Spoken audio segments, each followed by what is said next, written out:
I started composing as a result of my connection with Modzitz. That was my hashpah, my inspiration. And I would say that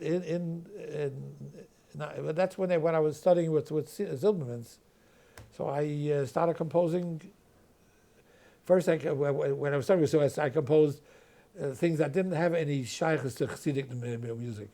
It was like little ditties or something, you know. Al tistake bli kankan elamot sheyesh bo. Al tistake bli kankan elamot sheyesh bo.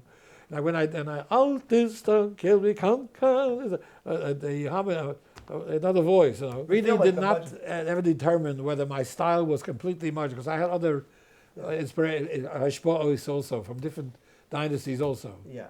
I did listen to a lot of recordings of Yiddish music also, so I can't say that wasn't a factor. So I mean these are all things that you never really can pinpoint. Right.